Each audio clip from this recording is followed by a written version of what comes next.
The Pascagoula UFO incident is a well-known case of an alleged alien encounter that took place on October 11, 1973, in Pascagoula, Mississippi. The incident involved two men, Charles Hickson and Calvin Parker, who claimed to have been abducted by extraterrestrial beings while fishing on the Pascagoula River. According to Hickson and Parker, they were fishing on the riverbank when they heard a buzzing sound and saw a bright light in the sky. Suddenly, they were paralyzed and lifted off the ground by three strange creatures that they described as being about 5 feet tall, with gray, wrinkled skin and crab-like claws. The beings took Hickson and Parker aboard their spacecraft, where they were subjected to a series of medical examinations. After their ordeal, the men were released unharmed and returned to the riverbank. They immediately reported the incident to the local authorities, who conducted an investigation but were unable to find any evidence to support their claims. The Pascagoula UFO incident remains unsolved to this day, with many skeptics questioning the credibility of Hickson and Parker's account. However, the two men maintained their story until their deaths, insisting that they had a genuine encounter with extraterrestrial beings. An actual alien encounter is a term used to describe any first-hand experience with beings from another planet or dimension. These encounters can take many forms, ranging from sightings of unidentified flying objects to close encounters with alien beings. While some alien encounters can be explained away as hoaxes or misidentifications of natural phenomena, there are a number of cases that defy easy explanation.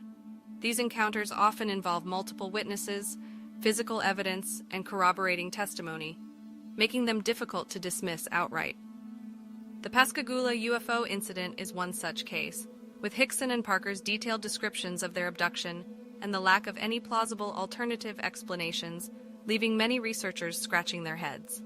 Despite the passage of time and the skepticism of some, the incident continues to capture the imagination of UFO enthusiasts and remains a topic of debate and speculation in the world of paranormal research.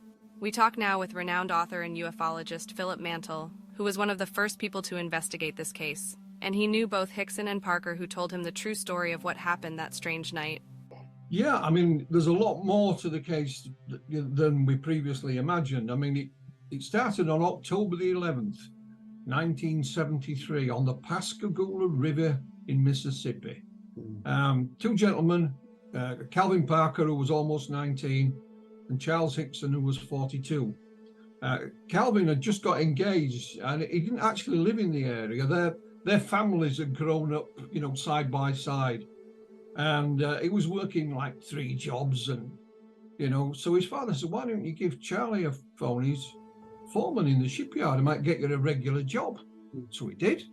Charlie obliged. The idea was, Mark, that he would bed and board Monday to Friday with Charlie and then go home on a weekend. So he got engaged, bought a new car, off he went. And the one thing both guys loved was fishing.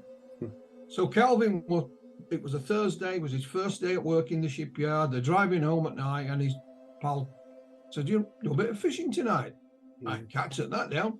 Get the fishing tackle, buy some bait, park themselves, by the river. It's not an out-of-the-way spot, Mark. There's a big motorway bridge of Highway 90 goes over the river. They passed a no-entry sign driving in, which Calvin remarked, and Charlie says, don't worry about it. Remember, Calvin knew nothing about this area. So they're fishing away, and these blue lights appear from behind them, and it shimmers out across the water. Calvin immediately thinks about the no entry sign. He thinks it's the police. We're going to spend the night in jail for trespassing, However, when both men turned around, it wasn't the police. There was this large rugby ball shaped object descending. It stopped about 2 feet above the ground, and it was giving off this intense blue light. There was 2 lights at one end, and then this opening appeared, almost as if by magic. There was no sliding door. It was just there. These 3 humanoid creatures literally floated out. Again, they didn't touch the floor. They were described as being about 5'4", head, no neck, had pointed protrusions out of the side and one out the front. Their arms were a bit longer than ours. They had mitten or crab-like appendages. Their legs were stuck together. The legs never moved. and their skin, if that's what it was grey but wrinkly, a bit like that of an elephant. Two got hold of Charlie, one got hold of Calvin, and they were both instantly paralyzed. The only thing they could move was their eyes. They were floated towards this opening.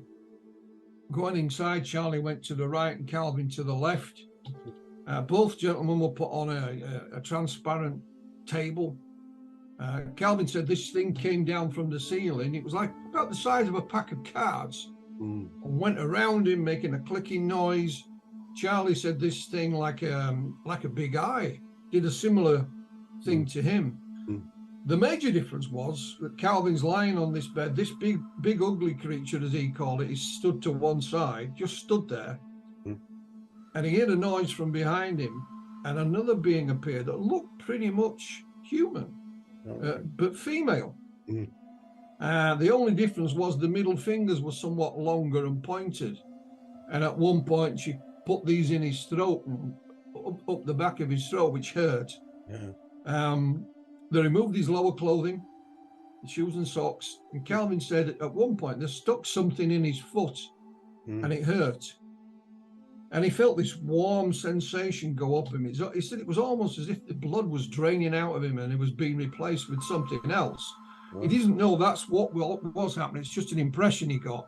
He was dressed, and then he was able to move for a short period. And he managed to get hold of this female and bang her head against the wall. And she pointed to the other creature, got hold of Calvin. He was paralyzed again. Next thing he remembers, he's outside, back on the pier with Charlie shouting at him, "Are you all right, son? Are you all right? Are you all right?" And they turned around, and this thing literally went straight up and gone. So they argued about what to do. Calvin said, "There's no way we're telling anybody. We'll think we're nuts." Plus he'd just got engaged, and he said, "There's no way my future father-in-law is going to let me marry Waynette, his wife to be." So they said, "Right, we won't tell anybody." They go back to the car, which is brand new.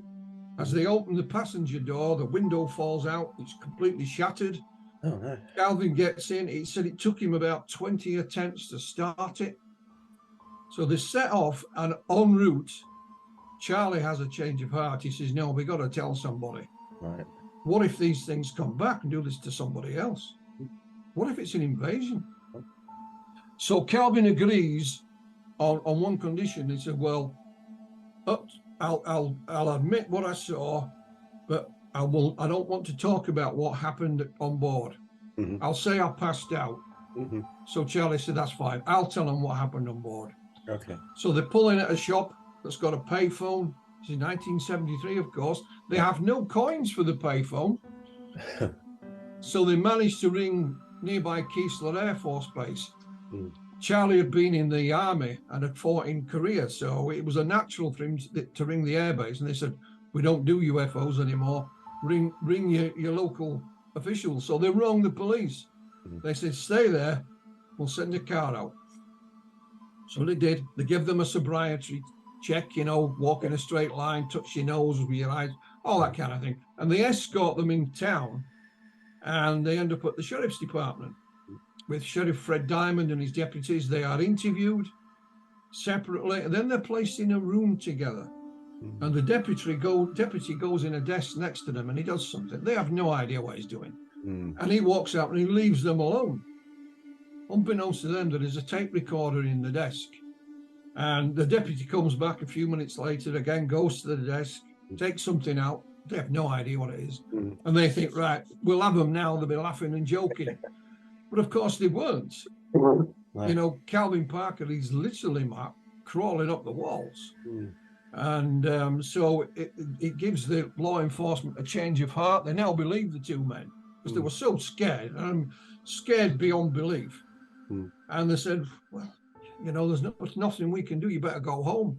So they don't tell anybody, please. So Fred Diamond, the sheriff, said, "No, we won't tell anybody." So next morning, they get up to go to work. As they approach the shipyard, I think there's a few extra cars here. And they're immediately summoned to the boss's office, who said, "What the hell are you two being up to? The telephone won't stop ringing." you know, there's journalists turning up, knocking on the door. So they tell their boss. He has an attorney on site, a chap called Joe Colingo, says, look, we'll use my attorney just for now, you know. He said, okay. So they're then sent to the hospital for a checkup. Everything's fine. Ironically, they're then sent to Keesler Air Force Base to be checked for radiation. And the officers in charge there said, well, while you're here, gentlemen, why don't you tell us what happened? You know, bear in mind, they'd phoned Keesler the night before. So they did. And what is interesting, Mark, is we actually have a copy of the tape that was done at the Sheriff's Department, and we have a transcript of it. Excellent. At Keesler Air Force Base, there was no tape, but what they had available was a stenographer. So the stenographer typed it all, and we have a complete, I think it's something like 17 pages long transcript, including all the officers' names, everybody who was there. There's nothing redacted or anything like that. So we have information right from when this incident happened. Evidence. And it hit the headlines and went around the world. Charlie embraced it. He went on chat shows, spoke at conferences. It sent Calvin up the wall. It sent him round the bend. He ended up in hospital, and he would shy away from it as best he could. He didn't want to talk about it. He didn't even tell his fiancée at that time, Wayne. He didn't even tell her. And he kept it to himself for decades. And that essentially is the basis of the story. There's a lot more we uncovered later, but that's how we left it back in the 1970s. Wow, that's amazing. So when did you get involved? When did you? Well, I read about the case in the 80s, so I always had an interest in it. And in 2015, I set up my own publishing business called Flying Disc Press. And a couple of years later, Charlie Hickson had co-authored a book in 1983 with a chap called William Mendes. It was called UFO Contact at Pascagoula. Charlie died in 2011, so I obtained the rights to republish it. And this was in 2017, and I thought it would be nice if I could find Calvin. I didn't know if it was alive or not, but I couldn't find any obituary of him. So in 2018, I managed to catch up with him. Somebody gave me his contact details, and I got him on the phone. And it was very nice, very polite, but you know, he'd never heard of me. He didn't know who the hell I was. He wasn't going to tell me much. But what happened, Mark, behind a few weeks earlier, I didn't know this at the time, he'd been to a funeral of a friend. And as they're coming out of the place, he writes in the book of condolence, you know, and writes his name. So those coming behind him see his name and think, wink, wink, nudge, nudge, you know, the alien man. Well, Calvin wasn't amused. He thought it was disrespectful to his deceased friend. But his wife Waynette said, well, why the hell don't you tell your story? You know, he'd been you know, really ill himself. She said, why don't you write a book? So he said, yes, darling, of course, I'll write a book, darling, you know, no intention of it. And then, of course, a few weeks later, here's this strange sounding man from across the Atlantic. And he said to me, I think it was on our second conversation, bearing in mind, all I wanted was an interview. And he said, well, I'm thinking of writing my own book. So I immediately emailed him a sample contract. And much to my amazement, he said, okay, but again, on one condition. I said, what's that condition? He says, you don't change anything in the book. What I write is what gets published. I said, that's fine by me.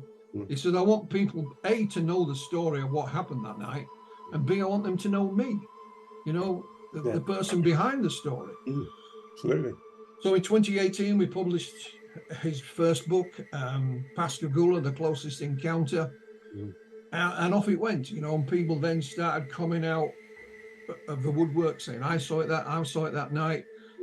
So a colleague by the name of Dr. Irina Scott had published a number of her books. She lives in Ohio in the States. And we had nobody on the ground in Mississippi who could help us. So I said to Irina, will you help with this? She obviously knew of the case. And I said, we need somebody to interview these people. I could have done it myself, Matt, but it would have taken a lot longer. Of course, yeah. You know, and then she's a little old lady in Ohio with a sweet sounding American voice. It just Well. yeah, Excellent. because some of these people were ladies, were female, and Yeah. you know, and I thought so, it just worked so well. And we have interviewed, I don't know, maybe 20, 30 people. In the 1970s, during the height of the Cold War, tensions between the United States and the Soviet Union were at an all-time high. The fear of nuclear war loomed over the world, and both superpowers were engaged in a dangerous game of brinkmanship.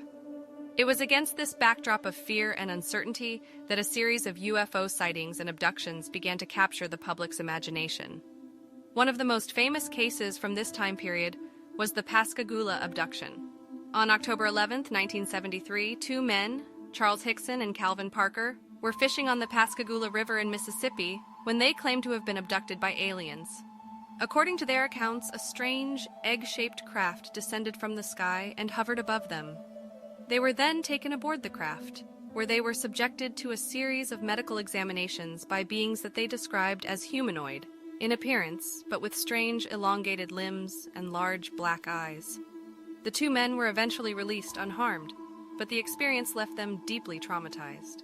They immediately went to the local police to report what had happened to them, but their story was met with skepticism. The police initially believed that the men were either drunk or hallucinating, and they subjected them to a series of tests to determine their mental state.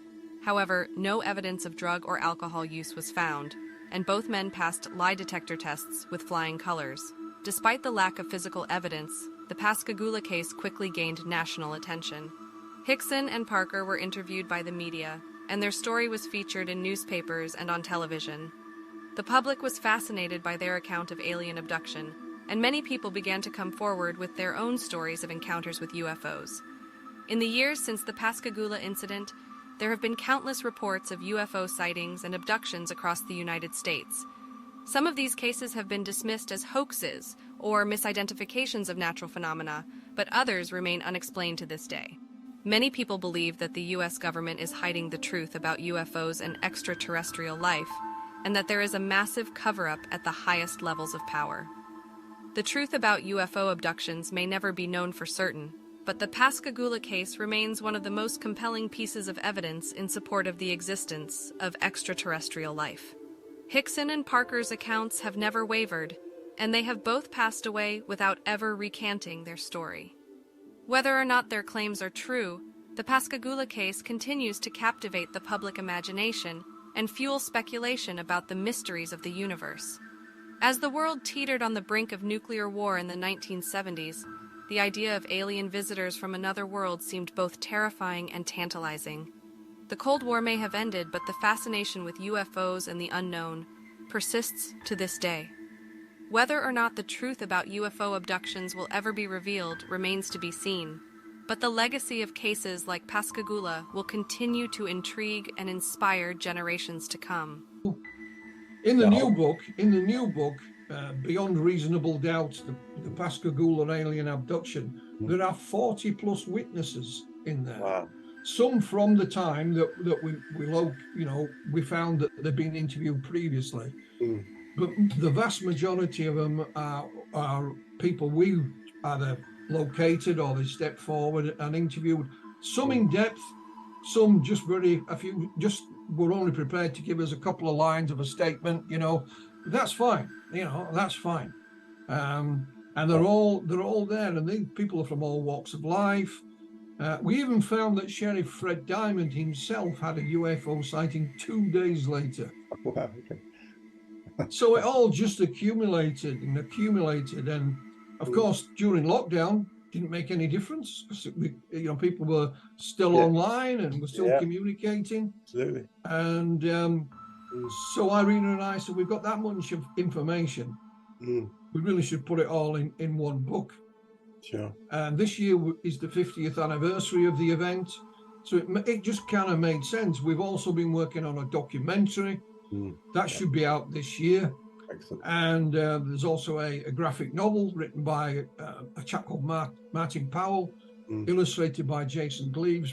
Both myself and Calvin Parker another chap called Brent Rains contributed a little bit to it. The artist Jason Gleaves even spent a long time online on Skype chatting to Calvin to make sure the descriptions of things were accurate. Well, yeah, this is the thing that interests me about this case. This is not grey aliens No. that these people experience. This is something quite unique. Absolutely. And it baffles me, to be honest. Obviously, I can be as skeptical as the next man, Mark. And the title for the book, that wasn't the original title. And I was watching, I think it was a courtroom drama kind of thing one night on TV.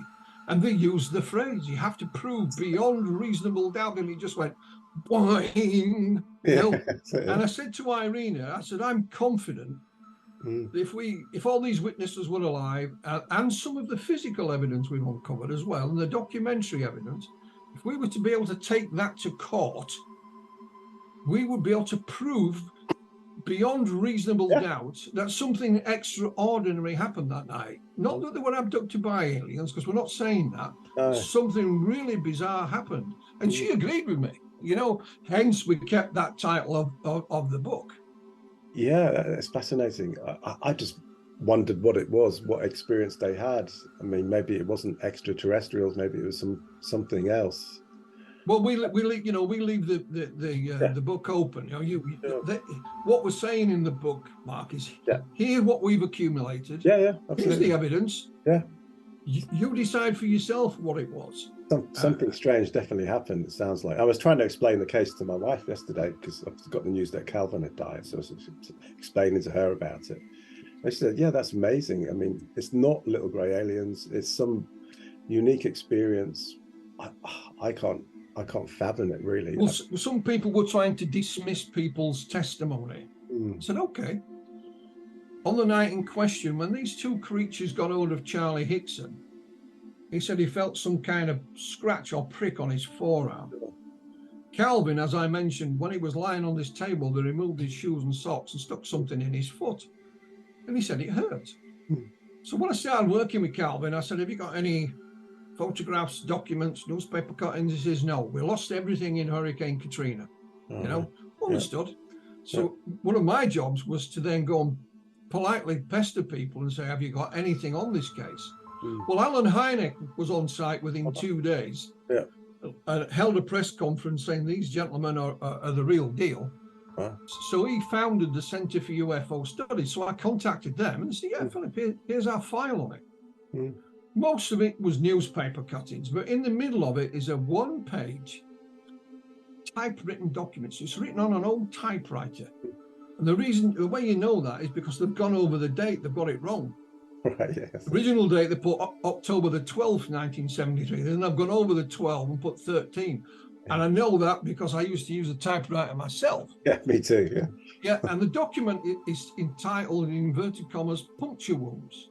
Oh, wow. And it describes Charlie and Calvin stripping down to their underwear and somebody giving them the once-over.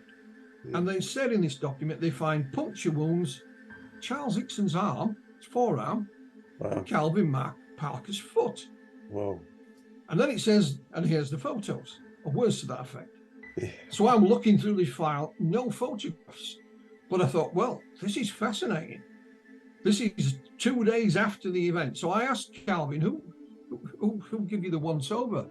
And he said, Dr. James Harder, he came down as well. He wasn't a medical doctor, but he had the foresight to say, can I have a look, guys, And I don't know, it must have been a year, 2 years later, an awful long time later. The same gentleman who'd sent me the QFOS file emailed me and he said, Philip, I've been rooting through our files today, not looking for this, looking for something else, but I'm sure you've got these, but I thought I'd send them anyway.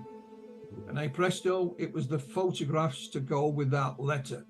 Wow. And we know who is who, because you can't see the faces on it, because it's a photograph and their name is written on the back. So one's Charles Hickson, October 1973, the other is Calvin Parker. And it shows these marks on Mr. Hickson's forearm, and of course the marks underneath Calvin's foot. So here we have testimony from both guys. then we have the document, and then we have the photographs. Now, on their own, they don't look like much, Mark, but when you put them all together, for me, it's a compelling piece of evidence that can't be dismissed easily. Yeah, and especially with a recording from the sheriff's office as well, which gives credence to it as well. Not just making it up for a... No. So these were taken 2 days after the event. Wow. 2 days later. And they're only minor injuries, but nonetheless, that means there's a physical component to whatever happened that night. So it's not just psychic, because you could write it off as maybe just some sort of hallucinatory experience, but if something physical has happened to them. Well, yeah, but when it comes to something hallucinating, they both had the same hallucination. Yeah, which is... Yeah. And added to that, others then stepped forward, or we found others that were witnesses to the events that night. I'll give you one example. Yeah. Calvin Parker, when his book came out, had a book signing in Pascagoula. And this gentleman came up and said, can I buy a book, Mr. Parker? Yeah, thank you very much. Nice to meet you, Mrs. Parker, you know. And as he's walking away, he said, oh, I saw the UFO that night. Of course, they don't have his name or anything, but somebody was taking photographs. So we have this grey-haired gentleman buying a book. So I put it on social media. A couple of days later, a lady came and sent me a private message saying, I know that gentleman. I said, well, can you ask him if he'll speak to us, please? She said, oh, yeah, I will. And she come back and said, yeah. And his name was Mr. Lewis Lee. Okay. Now, Mr. Lee, that night, was working on the opposite side of the river in the shipyard. There were still shipyards working, there still are today. He was a crane driver. And he said, Philip, I got in my cab, which is about 10 feet off the ground. And he said, as soon as I got in it, I looked out over the river and there's this darn thing. He said, I've never seen anything like it in my life, you know? And he watched it for a good few minutes. And the only reason he took his eyes off it is because his colleague down below shouting, you know, what the hell are you doing? You know? And he says, I said, did you tell anyone? He said, well, I told my family. But he said, Philip, this is 1973. There's no Ghostbusters to call. That's what he said, you know. And then, you know, we had another gentleman, because one of the criticisms at the time, that there was nobody on the bridge reported anything. Well, a gentleman stepped forward. His name is Mr. Charles Rusty Anderson. And he said he was driving over the bridge that night. And he said, I saw this blue thing down below me. He thought, if that's an aeroplane, that's dangerous. It's going to crash. Yeah. And I think it was either the next day or 2 days later, he had a relative who lived down by the river, and he went to visit. And they said to him, you never guess what I saw the other night. And of course he said, I bet it's the same as I saw, you know. And what is interesting, this is another little way things either did or didn't work. Mr. Anderson has been interviewed for the documentary that we're making. And this was last September. And he put a little post on Facebook saying, I've been interviewed, you know, and I mean a little post. And there was a few comments, you know, down below. One lady with a completely different name, she says, oh, I saw that thing that night. So I sent her a private message, described who I was, said, can we take your details? Yeah. She'd gone and put her children to bed that night. And as she's closing the curtains, look out over the river, she sees the blue thing in the distance. Wow. She is Mr. Anderson's cousin. And she didn't know he'd seen it, and he didn't know she'd seen something. We just don't talk about it, I guess. You know, so it was only, you know, that little comment. One of the most interesting things was Calvin did a little 8-minute documentary for a local news thing. A little news thing, but it was filmed as well. And at some point, it went on YouTube. Okay. And this learnt me a very valuable lesson. There's all these comments underneath it. And one of them said, my mum and dad were on the opposite side of the river that night. Okay. They too saw the UFO. Luckily, this person, a young lady, had used her real name. And I managed to locate her on social media and contact her and said, could we speak to your mum and dad, please? She said, well, I'll get back to you. She did. They said, yeah, fine. That was Mr. and Mrs. Blair, Jerry and Maria. Oh. And I spoke to them, and Maria said, my husband worked on a boat. The boat actually went out into the Gulf and it supplied the oil rigs. And we were on the opposite side of the river on a pier waiting for his boss to come. The boat was there, but his boss was late. And he's having a little sleep in the car. And she said, he's not in the best of moods. And she says, I see this blue thing over the opposite side of the river. And it's going up and down, just zigzagging around as if it's either looking for something or it's lost, you know? So they decide to take Mr. Blair's things to put them on the boat. As they're walking down the pier, she says there's this huge splash in the water next to her. Right. And when she looks down, she says there's a grey man in the water. That's her words, not mine. Crazy. And it went back under the water and never came up. They run up to the boat. She throws the stuff on it. You know, she's scared to death. And what is interesting, she said she thought it was about 9 o'clock at the time.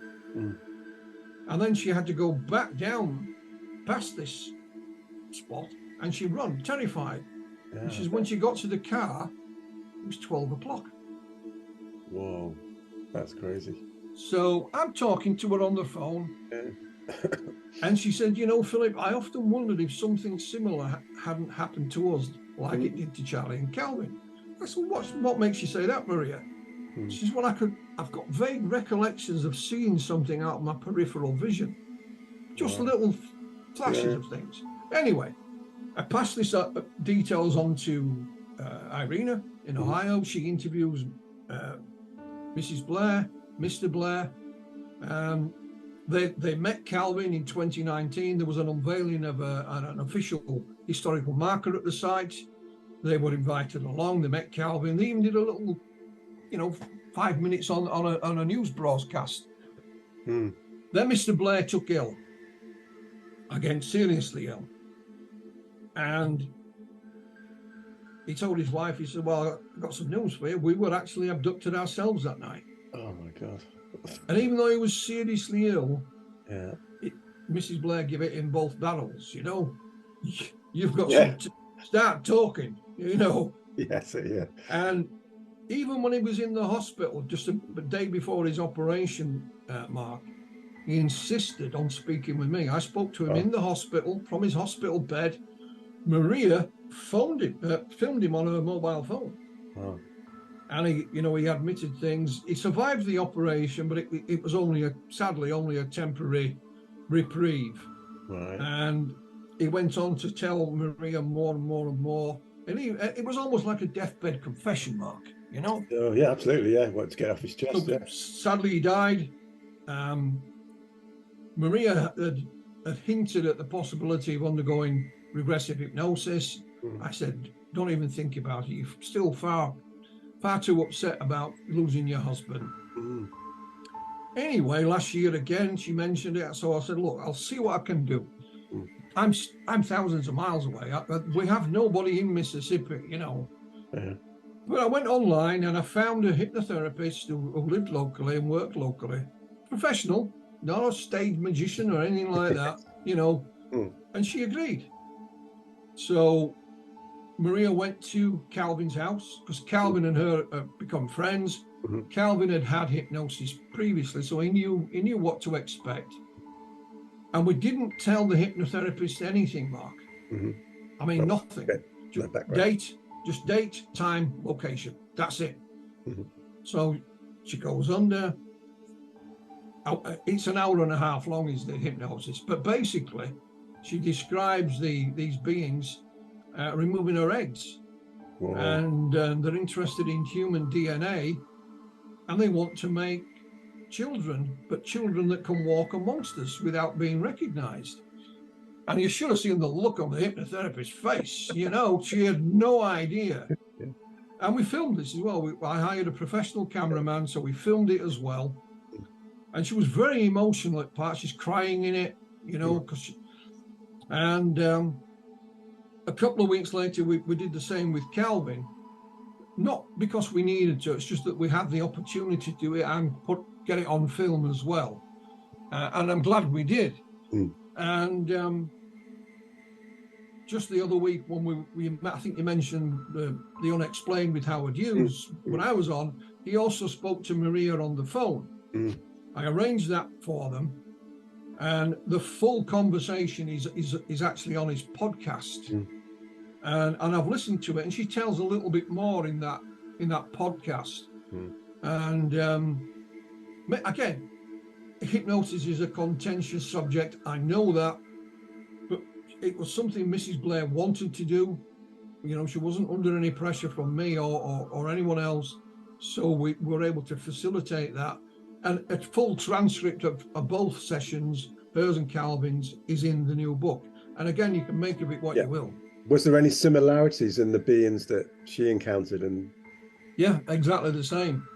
That is strange. She doesn't know this for certain. This is just her assuming. She thinks that they came for her and her husband first, and Charlie and Calvin were like collateral damage. They just happened to be on the other side of the river.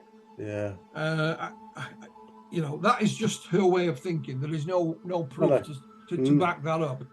But yeah, and you know, and Mr. Blair, I remember when speaking to him about it, he said, I saw the humanoid, he called it, go back. He said, I saw them going back across the river.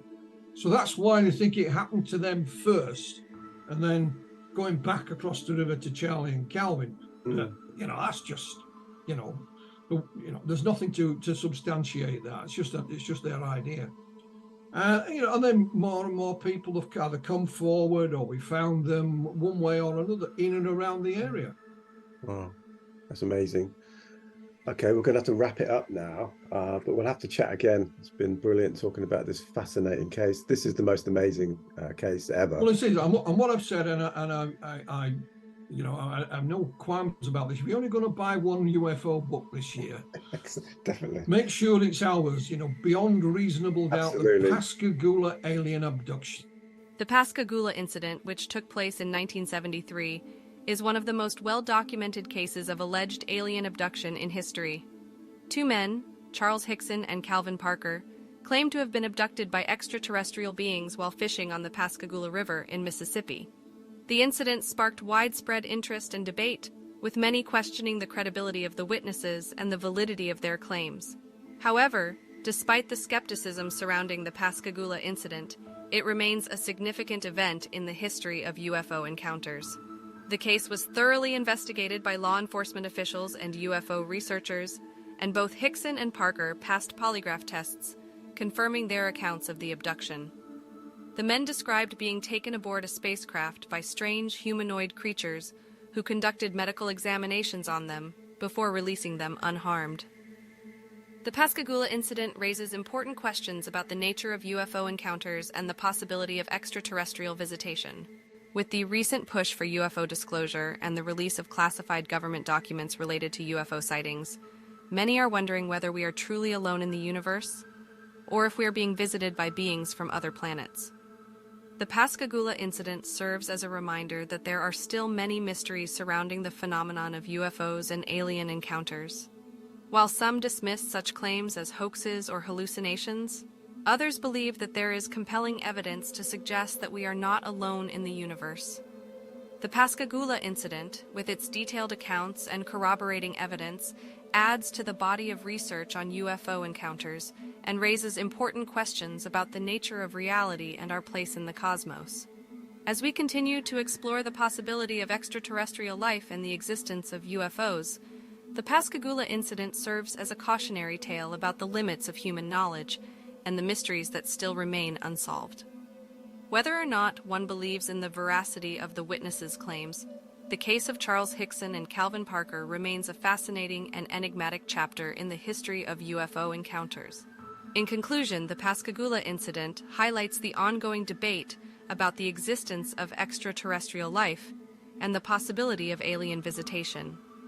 As we grapple with questions about our place in the universe and the nature of reality, cases like the Pascagoula incident remind us that there is still much we do not know about the world around us. Whether or not we are alone in the universe, the search for answers continues, fueled by cases like the Pascagoula incident that challenge our understanding of the unknown. Thank you for watching our film, and may it inspire you to continue exploring the mysteries of the cosmos.